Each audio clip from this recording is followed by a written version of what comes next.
해시태그 도입부. 2년 전 가을 한 어머니가 상담실에 들어오셨습니다. 손에는 아들의 학교 폭력 통보서가 들려 있었고 눈은 3일 동안 울어서 퉁퉁 부어 있었습니다. 목사님, 저는 이 아이를 위해 평생 기도했는데 왜 하나님은 제 기도를 들어주지 않으시나요? 그분의 떨리는 목소리가 아직도 제 귓가에 생생합니다. 고등학교 2학년 아들이 친구들을 괴롭혔다는 통보를 받은 순간 이 어머니의 세상은 무너졌습니다. 저는 새벽 기도를 한 번도 빠진 적이 없어요. 신방도 열심히 다니고 헌금도 성실하게 드렸어요. 그런데 왜 제 아이는 이렇게 됐을까요? 그분은 모든 것이 자기 잘못이라고 생각하셨습니다. 기도가 부족했던 것은 아닌지, 신앙교육을 제대로 하지 못한 것은 아닌지, 하나님이 자신을 벌하시는 것은 아닌지. 밤마다 무릎 꿇고 울며 기도했지만 아들은 점점 더 거칠어져 갔습니다. 그런데 6개월 후 똑같은 어머니가 다시 상담실을 찾아오셨습니다. 이번에는 환한 미소를 띤 얼굴로 말입니다. 목사님, 제가 깨달았어요. 제가 하나님을 믿은 게 아니라 제 기도를 믿었던 거예요. 제가 하나님께 맡긴 게 아니라 제가 하나님을 조종하려 했던 거예요. 그분은 이렇게 말씀하셨습니다. 아들을 완전히 주님께 내려놓았더니 오히려 제 마음에 평안이 찾아왔어요. 그리고 신기하게도 아들이 조금씩 변하기 시작했어요. 사랑하는 성도님들, 혹시 지금 자녀 때문에, 가족 때문에 마음이 무겁지 않으십니까? 밤마다 걱정으로 잠 못 이루고 계시지 않습니까? 열심히 기도하는데 왜 변화가 없는지, 왜 하나님은 침묵하시는지 답답하지 않으십니까? 오늘 이 시간, 저는 여러분께 자녀와 가족을 진짜로 주님께 맡기는 기도의 7가지 비밀을 나누려 합니다. 이것은 제가 30년 목회 현장에서 직접 목격한 수많은 가정을 변화시킨 능력 있는 기도의 비밀입니다. 이 기도를 시작하는 순간 여러분의 무거운 짐이 내려지고 여러분의 자녀와 가족에게 하나님의 놀라운 역사가 일어날 것입니다. 지금부터 함께 이 귀한 여정을 시작하겠습니다. 첫 번째, 염려의 짐을 내려놓는 기도. 자녀를 키우는 부모라면 누구나 걱정합니다. 밥은 제대로 먹는지, 건강은 괜찮은지, 학교에서 왕따 당하지는 않는지, 나쁜 친구를 사귀지는 않는지. 특히 자녀가 성인이 되어도 걱정은 끝나지 않습니다. 직장은 잘 다니는지, 결혼은 잘할 수 있을지, 경제적으로 어렵지는 않은지. 어떤 권사님은 이렇게 고백하셨습니다. 목사님, 저는 30년 동안 자녀 걱정으로 살았어요. 이제 아이들이 다 장성해서 결혼도 했는데 이번엔 손주 걱정으로 또 살고 있어요. 언제까지 이렇게 살아야 할까요? 그렇습니다. 우리는 걱정하는 것이 부모의 의무라고 생각합니다. 걱정하지 않으면 무책임한 부모 같고 염려하지 않으면 사랑이 없는 사람 같습니다. 하지만 성경은 놀랍게도 이렇게 말씀하십니다. 마태복음 6장 25절부터 27절 말씀입니다. 그러므로 내가 너희에게 이르노니 목숨을 위하여 무엇을 먹을까, 무엇을 마실까, 몸을 위하여 무엇을 입을까. 염려하지 말라. 목숨이 음식보다 중하지 아니하며 몸이 의복보다 중하지 아니하냐. 공중의 새를 보라. 심지도 않고 거두지도 않고 창고에 모아들이지도 아니하되 너희 하늘 아버지께서 기르시나니 너희는 이것들보다 귀하지 아니하냐. 너희 중에 누가 염려함으로 그 키를 한 자라도 더할 수 있겠느냐. 예수님은 염려하지 말라고 명령하십니다. 이것은 단순한 권유가 아닙니다. 명령입니다. 왜 예수님은 염려하지 말라고 명령하실까요? 염려는 하나님을 신뢰하지 않는다는 증거이기 때문입니다. 하나님이 새도 먹이시는데 하물며 당신의 자녀를 돌보지 않으시겠느냐는 것이 예수님의 논리입니다. 당시 유대인들은 참새를 가장 하찮은 새로 여겼습니다. 시장에서 2마리의 한 아사리온, 즉 가장 작은 동전 하나에 팔렸습니다. 그런데 하나님은 그 하찮은 참새 한 마리도 기억하시고 돌보십니다. 하물며 하나님의 형상대로 지음받은 여러분의 자녀를 하나님이 얼마나 더 귀하게 여기시겠습니까? 그런데 우리는 왜 걱정할까요? 우리가 걱정해야 하나님이 움직이실 것 같기 때문입니다. 이것은 교묘한 불신앙입니다. 제가 목회하면서 만난 한 집사님이 계셨습니다. 40대 중반의 이 집사님은 대학생 아들이 군대에 간 후로 하루도 편히 쉬지 못했습니다. 혹시 훈련 중에 다치지는 않을까? 선임병에게 괴롭힘을 당하지는 않을까? 매일 뉴스에서 군대 사고 소식이 나올 때마다 가슴이 철렁 내려앉았습니다. 새벽 기도 때마다 하나님, 우리 아들 지켜주세요 라고 기도했지만 낮에는 걱정으로 일손이 떨어지지 않았습니다. 그러던 어느 날 이 말씀을 묵상하다가 깨달았습니다. 내가 하나님을 믿지 않고 있구나. 하나님께 기도는 하지만 실제로는 내 걱정을 믿고 있구나. 그날부터 이 집사님은 기도 제목을 바꿨습니다. 하나님, 제 아들을 지켜달라는 기도는 그만하겠습니다. 대신 아버지께서 제 아들과 함께 하심을 믿겠습니다. 아버지의 선하신 계획을 신뢰하겠습니다. 그리고 매일 아침 이렇게 선포했습니다. 주님, 오늘도 제 아들은 아버지의 손안에 있습니다. 제가 걱정할 필요가 없습니다. 신기하게도 마음의 평안이 찾아왔습니다. 뉴스를 봐도 두렵지 않았고 밤에 잠도 푹 잘 수 있었습니다. 그리고 몇 달 후 면회를 갔을 때 아들이 이렇게 말했습니다. 엄마, 군대 생활이 힘들 때마다 이상하게 평안함이 느껴졌어요. 마치 누군가 나를 지켜주시는 느낌이었어요. 사랑하는 성도님들, 여러분도 이런 경험하고 싶지 않으십니까? 오늘부터 이렇게 기도하십시오. 주님, 제 자녀는 제 것이 아니라 주님의 것입니다. 주님께서 이미 지키고 계심을 믿습니다. 제 염려를 내려놓고 주님의 평안을 선택합니다. 이 기도가 여러분의 무거운 짐을 내려놓는 첫걸음이 될 것입니다. 두 번째, 하나님의 계획을 신뢰하는 기도. 염려를 내려놓는 것만으로는 부족합니다. 그 빈자리를 무엇으로 채워야 할까요? 바로 하나님의 계획에 대한 신뢰입니다. 많은 부모님이 자녀를 위해 완벽한 계획을 세웁니다. 어떤 유치원에 보낼지, 어떤 학교에 진학할지, 어떤 직업을 가질지, 누구와 결혼할지. 우리는 자녀의 인생 설계도를 머릿속에 그려놓고 그대로 되기를 간절히 기도합니다. 하지만 현실은 우리 계획대로 되지 않습니다. 아이가 원하는 대학에 떨어집니다.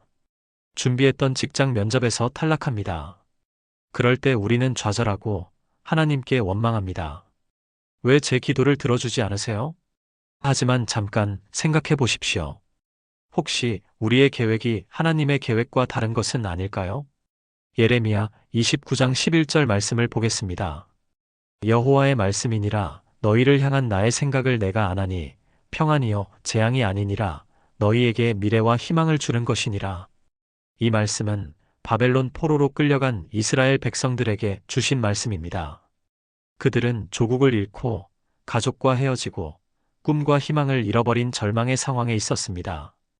인간적으로 보면 완전히 실패한 인생이었습니다. 그런데 하나님은 이렇게 말씀하십니다. 내게는 너희를 향한 계획이 있다. 그것은 평안이요, 미래요, 희망이다. 포로 생활 70년이라는 긴 세월이 하나님의 계획이었습니다.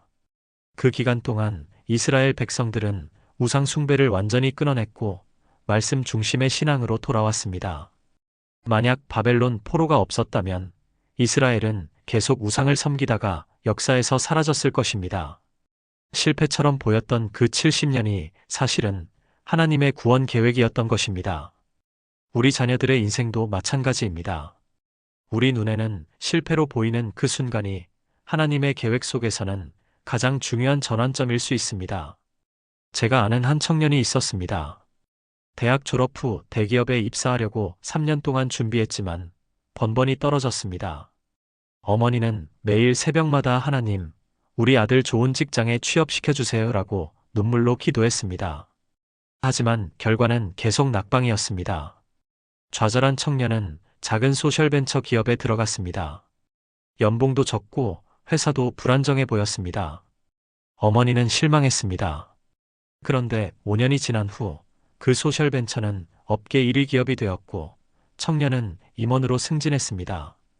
더 중요한 것은 그 회사에서 일하면서 청년이 진짜 소명을 발견했다는 것입니다. 엄마, 만약 대기업에 들어갔다면 저는 평범한 직장인으로 살았을 거예요. 하지만 지금 저는 가난한 사람들을 돕는 일을 하면서 하나님의 나라를 세우고 있어요. 어머니는 그제야 깨달았습니다. 자신의 기도를 들어주지 않으신 것이 아니라 더 좋은 것을 주시기 위해 기다리게 하셨다는 것을 말입니다. 사랑하는 성도님들, 지금 여러분의 자녀가 어려움을 겪고 있다면 그것이 끝이 아닙니다. 하나님은 그 과정을 통해 더 좋은 것을 준비하고 계십니다. 여러분의 계획이 아닌 하나님의 계획을 신뢰하십시오. 이렇게 기도하십시오. 주님, 제 계획이 아닌 주님의 계획이 이루어지기를 원합니다. 주님의 생각이 제 생각보다 높음을 믿습니다. 주님의 때에 주님의 방법으로 역사하실 줄 믿습니다. 자녀를 키우면서 가장 큰 고민 중 하나는 이 아이가 올바른 길을 가고 있을까? 입니다. 진로 선택의 순간마다 중요한 결정의 기로에서 부모는 불안합니다. 내가 제대로 조언하고 있는 걸까? 혹시 내 욕심으로 아이를 잘못된 길로 인도하는 건 아닐까? 어떤 아버지는 아들에게 의사가 되라고 강요했다가 나중에 아들이 음악을 하고 싶어 했다는 것을 알고 평생 후회하며 사셨습니다. 우리는 자녀를 사랑하기에 최선을 다해 조언하고 인도하려 합니다. 하지만 정작 중요한 것은 우리가 인도하는 것이 아니라 하나님이 인도하시는 것입니다. 잠언 3장 5절부터 6절 말씀입니다. 너는 마음을 다하여 여호와를 신뢰하고 내 명철을 의지하지 말라. 너는 범사에 그를 인정하라. 그리하면 내 길을 지도하시리라. 이 말씀의 핵심은 내 명철을 의지하지 말라는 것입니다. 명철이란 우리의 지혜, 우리의 경험, 우리의 판단을 의미합니다. 물론 부모의 경험과 지혜는 소중합니다. 하지만 그것이 절대적이어서는 안 됩니다. 왜냐하면 우리의 지혜는 제한적이고 우리의 시각은 한정되어 있기 때문입니다. 우리는 현재만 볼 수 있지만 하나님은 미래를 보십니다. 우리는 겉모습만 볼 수 있지만 하나님은 마음을 보십니다. 우리는 이 세상의 성공만 생각하지만 하나님은 영원한 가치를 생각하십니다. 그래서 우리는 범사에 그를 인정해야 합니다. 자녀의 진로 문제도, 결혼 문제도, 직장 문제도 모든 것을 하나님께 여쭈어야 합니다. 그러면 하나님이 내 길을 지도하시리라고 약속하십니다. 제가 목회하면서 만난 한 권사님의 이야기를 나누겠습니다. 이 권사님의 딸은 의대를 가고 싶어 했습니다. 성적도 충분했고 가족들도 모두 찬성했습니다. 그런데 권사님은 기도하면서 이상한 마음이 들었습니다. 이것이 정말 하나님의 뜻일까? 아니면 우리 가족의 욕심일까? 그래서 40일 금식 기도를 시작했습니다. 하나님, 제 생각이 아닌 주님의 뜻을 알려주세요. 금식 기도 중에 하나님이 마음에 감동을 주셨습니다. 내 딸은 의사가 아니라 선교사다. 권사님은 깜짝 놀랐지만 순종하기로 결단했습니다. 딸에게 조심스럽게 이야기했고 딸도 한 달 동안 기도한 후 똑같은 마음을 받았습니다. 의대 대신 신학대학에 진학했고 지금은 아프리카에서 의료 선교사로 사역하고 있습니다. 의사보다 훨씬 어려운 환경이지만 딸은 이렇게 말합니다. 엄마, 만약 한국에서 의사로 일했다면 돈은 많이 벌었겠지만 이렇게 큰 기쁨은 없었을 거예요. 하나님이 인도하신 이 길이 제 인생 최고의 선택이에요. 사랑하는 성도님들, 여러분의 자녀도 하나님의 인도하심이 필요합니다. 여러분의 지혜로 인도하려 하지 마시고 하나님께 맡기십시오. 이렇게 기도하십시오. 주님, 제 자녀의 발걸음을 주님이 인도해 주소서. 제 생각이 아닌 주님의 뜻이 이루어지게 하소서. 주님이 예비하신 길로 인도하시고 그 길에서 주님의 뜻을 이루게 하소서. 부모의 마음 중 가장 큰 부분은 자녀의 안전입니다. 특히 자녀가 부모 곁을 떠나 있을 때 우리는 불안합니다. 유학 간 자녀, 군대 간 자녀, 직장 때문에 다른 도시에 사는 자녀. 우리 눈에 보이지 않는 곳에서 무슨 일이 일어나는지 알 수 없기에 두렵습니다. 한 어머니는 이렇게 고백했습니다. 딸이 미국 유학을 갔을 때 저는 시차 때문에 밤잠을 제대로 잘 수가 없었어요. 혹시 교통사고라도 나지 않을까? 나쁜 사람을 만나지 않을까? 우리가 24시간 자녀 옆을 지킬 수는 없기 때문입니다. 시편 121편 3절부터 8절까지의 말씀을 보겠습니다. 여호와께서 너를 실족하지 아니하게 하시며 너를 지키시는 이가 졸지 아니하시리로다. 이스라엘을 지키시는 이는 졸지도 아니하시고 주무시지도 아니하시리로다. 여호와는 너를 지키시는 이시라. 여호와께서 내 우편에서 내 그늘이 되시나니 낮에 해가 너를 상하게 하지 아니하며 밤의 달도 너를 해치지 아니하리로다. 여호와께서 너를 지켜 모든 재앙을 면하게 하시며 또 내 영혼을 지키시리로다. 여호와께서 너의 출입을 지금부터 영원까지 지키시리로다. 이 시편은 이스라엘 백성들이 예루살렘으로 순례를 갈 때 부르던 노래입니다. 당시 예루살렘으로 가는 길은 위험했습니다. 산적들이 출몰하고 맹수들이 나타나고 날씨도 변덕스러웠습니다. 그래서 순례자들은 불안했습니다. 그때 부르는 노래가 이 시편 121편입니다. 하나님은 졸지도 않으시고 주무시지도 않으신다. 우리는 잠을 자야 하고 피곤하면 쉬어야 합니다. 하지만 하나님은 24시간 깨어 계십니다. 우리가 자는 동안에도, 우리가 알지 못하는 순간에도 하나님은 우리 자녀를 지키고 계십니다. 낮의 해도 밤의 달도 너를 해치지 못한다. 이것은 하나님의 보호가 완전하다는 의미입니다. 출입을 지금부터 영원까지 지키신다. 나갈 때도 들어올 때도 지금도 앞으로도 영원히 지키신다는 약속입니다. 제가 목회하면서 경험한 놀라운 간증을 나누겠습니다. 한 집사님의 아들이 군대에서 훈련 중 큰 사고를 당했습니다. 실탄 사격 훈련 중에 옆 사람의 총이 폭발한 것입니다. 다른 병사들은 크게 다쳤는데 이 청년만 기적적으로 무사했습니다. 의사들도 신기해했습니다. 폭발 지점에서 가장 가까운 위치였는데 어떻게 멀쩡할 수 있죠? 나중에 어머니에게서 이야기를 들었습니다. 목사님, 사고 당일 새벽, 저는 이상하게 마음이 불안해서 깊이 기도했어요.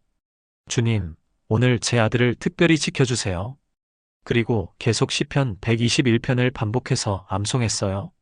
그 시간이 정확히 아들이 사고를 당한 시간이었습니다. 하나님은 어머니의 마음에 감동을 주셔서 중보기도하게 하셨고 아들을 보호하신 것입니다. 사랑하는 성도님들, 여러분의 자녀도 지금 이 순간 하나님의 보호하심 가운데 있습니다. 여러분이 보지 못하는 곳에서, 여러분이 알지 못하는 순간에 하나님은 여러분의 자녀를 지키고 계십니다. 그러니 두려워하지 마십시오. 대신 이렇게 기도하십시오. 주님, 제 자녀를 지켜주소서.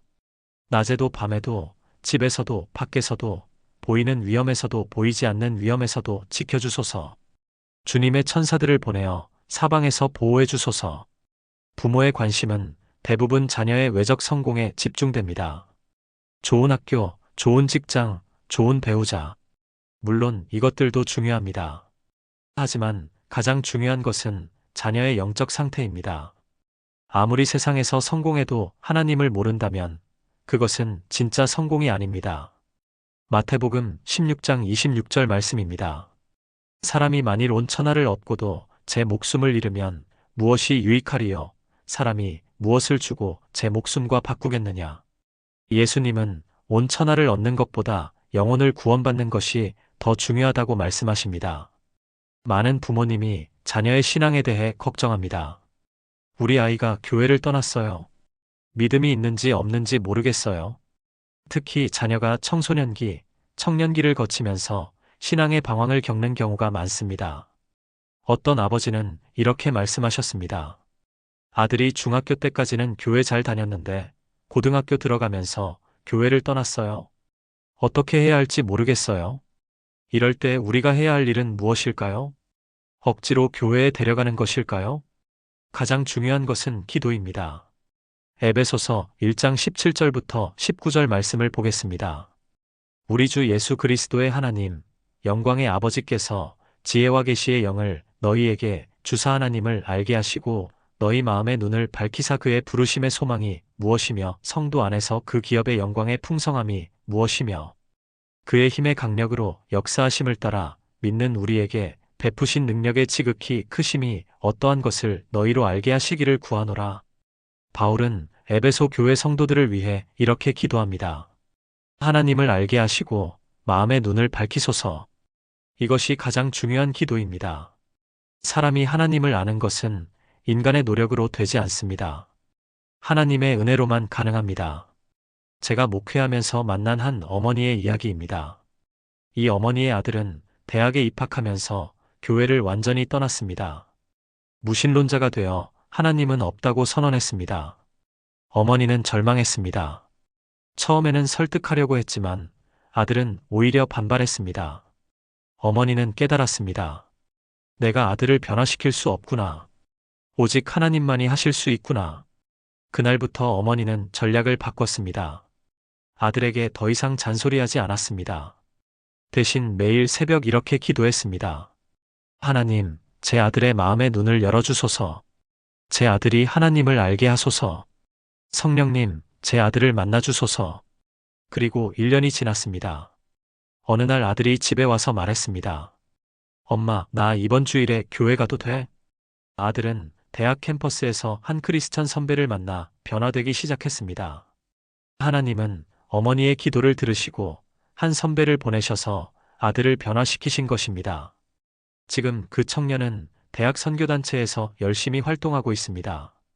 사랑하는 성도님들, 여러분의 자녀가 지금 믿음에서 멀어져 있다 해도 절망하지 마십시오. 하나님은 여러분의 기도를 들으시고 가장 좋은 때에 가장 좋은 방법으로 역사하실 것입니다. 이렇게 기도하십시오. 주님, 제 자녀의 마음의 눈을 열어주소서. 하나님을 알게 하시고 예수님을 만나게 하소서. 성령님, 제 자녀의 마음에 역사해 주소서. 많은 가정에서 가장 큰 고통은 관계의 단절입니다. 부모와 자녀 사이의 갈등, 형제자매 간의 불화, 고부 간의 어려움. 사랑하는 가족인데 서로 상처를 주고받으며 살아갑니다.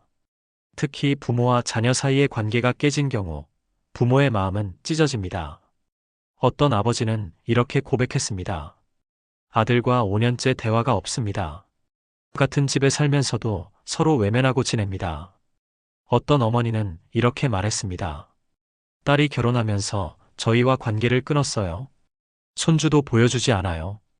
이런 상황에서 우리는 어떻게 해야 할까요? 먼저 사과하고 잘못을 인정하고 관계를 회복하려 노력해야 합니다. 하지만 때로는 인간적인 노력만으로는 부족합니다.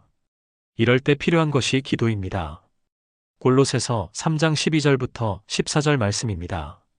그러므로 너희는 하나님이 택하사 거룩하고 사랑받는 자처럼 긍휼과 자비와 겸손과 온유와 오래 참음을 옷 입고 누가 누구에게 불만이 있거든 서로 용납하여 피차 용서하되 주께서 너희를 용서하신 것 같이 너희도 그리하고 이 모든 것 위에 사랑을 더하라. 이것은 온전하게 매는 띠니라.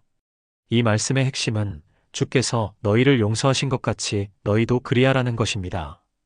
우리가 서로를 용서해야 하는 이유는 하나님이 먼저 우리를 용서하셨기 때문입니다. 우리가 하나님께 얼마나 많은 죄를 지었습니까? 그런데 하나님은 예수 그리스도의 십자가를 통해 우리의 모든 죄를 용서하셨습니다. 그 용서를 받은 우리가 어떻게 다른 사람을 용서하지 않을 수 있겠습니까? 제가 목회하면서 목격한 놀라운 회복의 이야기를 나누겠습니다. 한 집사님과 아들이 10년 동안 대화를 하지 않았습니다.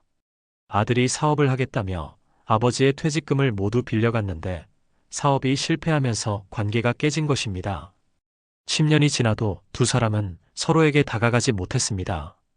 그런데 아버지가 암 진단을 받았습니다. 시한부 6개월. 교회에서는 아버지를 위해 기도회를 열었습니다. 그 자리에 아들도 왔습니다. 10년 만에 처음으로 아버지와 아들이 같은 공간에 있었습니다. 기도회가 끝나고 아들이 아버지에게 다가갔습니다. 아버지. 그 한마디에 아버지가 무너졌습니다. 미안하다, 아들아. 아버지가 잘못했다. 아들도 울었습니다. 아니에요. 제가 잘못했어요. 용서해 주세요. 두 사람은 10년의 세월을 뛰어넘어 포옹했습니다. 그리고 놀랍게도 아버지의 암이 완치되었습니다. 의사들도 설명할 수 없는 기적이었습니다. 아버지는 이렇게 말씀하셨습니다. 아들과의 관계가 회복된 것이 암이 나은 것보다 더 큰 기적이에요. 사랑하는 성도님들, 혹시 지금 자녀와의 관계가 깨져 있습니까? 가족 간의 불화가 있습니까? 오늘 이 시간 용서와 회복을 위해 기도하십시오. 이렇게 기도하십시오. 주님, 제 마음의 벽을 허물어 주소서. 용서할 수 있는 힘을 주소서. 제 자녀의 마음도 부드럽게 하소서. 관계가 회복되게 하시고 사랑으로 하나 되게 하소서. 우리가 가장 어려워하는 것 중 하나가 기다림입니다. 자녀가 좋은 대학에 합격하기를 기다리는 것. 자녀가 좋은 직장을 구하기를 기다리는 것. 자녀가 교회로 돌아오기를 기다리는 것. 특히 오랫동안 기도했는데도 응답이 보이지 않을 때 우리는 지치고 낙심합니다. 하나님, 언제까지 기다려야 합니까? 어떤 어머니는 이렇게 고백했습니다. 20년 동안 아들이 교회에 돌아오기를 기도했는데 아직도 소식이 없어요. 하지만 성경은 우리에게 하나님의 때를 기다리라고 말씀하십니다. 전도서 3장 1절과 11절 말씀입니다. 범사에 기한이 있고 천하 만사가 다 때가 있나니 하나님이 모든 것을 지으시되 때를 따라 아름답게 하셨고 하나님은 모든 것을 때를 따라 아름답게 이루십니다. 우리의 때가 아닌 하나님의 때의 말입니다. 우리는 빨리빨리를 좋아합니다. 즉석에서 바로 지금 당장 이루어지기를 원합니다. 하지만 하나님은 때를 기다리십니다. 그 이유는 무엇일까요?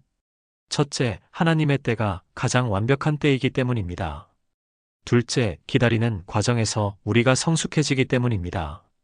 셋째, 하나님이 더 좋은 것을 준비하고 계시기 때문입니다. 로마서 8장 28절 말씀을 보겠습니다. 우리가 알거니와 하나님을 사랑하는 자, 곧 그의 뜻대로 부르심을 입은 자들에게는 모든 것이 합력하여 선을 이루느니라. 모든 것에는 기다리는 시간도 포함됩니다. 그 긴 기다림의 시간도 하나님은 선을 이루시는 데 사용하십니다. 제가 목회하면서 만난 한 어머니의 이야기를 마지막으로 나누겠습니다. 이 어머니는 30년 동안 아들이 교회에 돌아오기를 기도했습니다. 30년입니다. 아들이 20살에 교회를 떠났는데 50살이 될 때까지 돌아오지 않았습니다. 어머니는 그 세월 동안 한 번도 기도를 쉬지 않았습니다.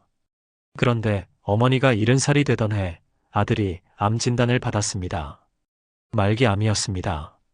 아들은 죽음 앞에서 비로소 하나님을 찾기 시작했습니다. 병상에서 아들은 어머니에게 말했습니다. 엄마, 이제야 알겠어요. 하나님이 정말 계시다는 것을. 아들은 세례를 받았고 6개월 후 하나님의 품으로 갔습니다. 장례식장에서 어머니는 울면서 말했습니다. 하나님, 감사합니다. 30년을 기다렸지만 결국 제 아들을 주님께로 인도해 주셨습니다. 이제 저는 천국에서 아들을 다시 만날 수 있습니다. 사람들은 말했습니다. 30년이나 기다렸는데 6개월 만에 떠나다니 너무 아깝지 않으세요? 어머니는 웃으며 대답했습니다. 아니에요. 제 아들이 영원히 하나님과 함께 있는데 이것보다 더 큰 축복이 어디 있겠어요? 사랑하는 성도님들, 지금 여러분이 기다리고 있는 것이 무엇입니까? 얼마나 기다렸습니까? 1년? 5년? 10년? 20년? 포기하지 마십시오. 하나님의 때는 반드시 옵니다. 그리고 그때가 가장 완벽한 때입니다. 이렇게 기도하십시오. 주님, 제 때가 아닌 주님의 때를 기다리겠습니다. 제 계획이 아닌 주님의 계획을 신뢰하겠습니다. 주님의 때에 주님의 방법으로 이루어질 줄 믿습니다. 포기하지 않고 끝까지 기도하며 기다리겠습니다. 사랑하는 믿음의 가족 여러분, 지금까지 우리는 자녀와 가족을 주님께 맡기는 기도의 7가지 비밀을 함께 나누었습니다. 첫째, 염려의 짐을 내려놓는 기도를 배웠습니다. 우리의 걱정이 아니라 하나님의 돌보심을 신뢰하는 것입니다. 둘째, 하나님의 계획을 신뢰하는 기도를 배웠습니다. 우리의 계획이 아닌 하나님의 완벽한 계획을 믿는 것입니다. 셋째, 자녀의 발걸음을 인도하시는 기도를 배웠습니다. 우리의 명철이 아닌 하나님의 인도하심을 구하는 것입니다. 넷째, 보이지 않는 곳에서 보호하시는 기도를 배웠습니다. 우리가 볼 수 없는 곳에서도 하나님이 지키심을 믿는 것입니다. 다섯째, 영적 성장을 위한 기도를 배웠습니다. 세상의 성공보다 영혼의 구원이 더 중요함을 아는 것입니다. 여섯째, 관계 회복을 위한 기도를 배웠습니다. 깨진 관계를 하나님의 사랑으로 회복하는 것입니다. 일곱째, 하나님의 때를 기다리는 기도를 배웠습니다. 우리의 때가 아닌 하나님의 완벽한 때를 인내로 기다리는 것입니다. 이 7가지 기도는 단순한 기도 제목이 아닙니다. 이것은 우리 자녀를 진짜로 하나님께 맡기는 믿음의 고백입니다. 오늘부터 이 기도를 시작하십시오. 매일 아침 자녀의 이름을 부르며 이 7가지 기도를 드리십시오. 그러면 놀라운 일이 일어날 것입니다. 여러분의 마음에 평안이 찾아올 것입니다. 여러분의 자녀에게 하나님의 역사가 일어날 것입니다. 여러분의 가정에 회복과 치유가 임할 것입니다. 혹시 이 영상을 보시는 분 중에 지금 자녀 문제로 힘들어 하시는 분이 계십니까? 댓글로 기도 제목을 남겨주십시오. 저희 교회 성도들과 함께 여러분의 자녀를 위해 기도하겠습니다. 또한 이 영상이 도움이 되셨다면 좋아요를 눌러주시고 구독 버튼을 눌러주십시오. 그리고 같은 고민을 하고 있는 다른 부모님들에게도 이 영상을 공유해 주십시오. 여러분의 작은 나눔이 누군가에게는 큰 위로와 희망이 될 수 있습니다. 마지막으로 여러분 모두를 축복합니다. 하나님의 은혜가 여러분의 가정에 충만하기를 기도합니다. 여러분의 자녀가 하나님의 계획 가운데서 아름답게 성장하기를 기도합니다. 여러분의 가정에 평안과 기쁨이 넘치기를 기도합니다. 주님의 이름으로 축복합니다. 다음 영상에서 또 만나 뵙겠습니다. 사랑합니다.